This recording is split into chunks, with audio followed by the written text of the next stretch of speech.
ఒక్కరు స్టేటస్లు పెట్టరండి. కొన్ని స్టేటస్లు పెడుతున్నారండి, పిచ్చెక్కిపోద్దండి. ఏంటో తెలుసా? లవర్ మోసం చేసిందని బాధపడకు, అవసరమైతే ఇంకొక అమ్మాయి ఉందంటాడు.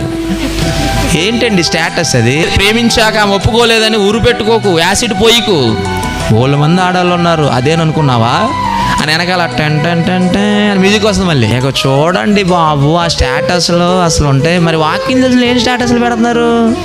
సినిమా డైలాగులు పెడుతున్నారండి క్రైస్తవులు కూడా. అది కూడా ఏ డైలాగులో తెలుసా? ప్రేమించు డోడ్, మోసం చేయకు. అది కూడా దేనికి దగ్గరగా ఉందట? వాక్యానికి దగ్గరగా ఉందట. బైబిల్ కూడా చెప్పింది ప్రేమించమని, ద్వేషించొద్దని. అది ప్రభాస్ చెప్పాడంట. ఇప్పుడు ప్రభాస్ స్టేటస్ ఎవరు పెడుతున్నాడు? ఇప్పుడు క్రైస్తవుడు పెడుతున్నాడు. ఇందులో తప్పే ఉంది బ్రదర్ అంటున్నాడు. మళ్ళీ అయ్యా, బైబిల్ మించింది ఇంకేదైనా ఉందా? లేదు కదయ్యా. నువ్వు పెట్టేదేదో వాక్యాలు పెట్టు, నువ్వు పెట్టేదేదో స్టేటస్లు, షార్ట్ మెసేజ్లు పెట్టు, ఎంత బాగుంటుందయ్యా. ఒక్కరు స్టేటస్ పెడతారా? పెట్టరు.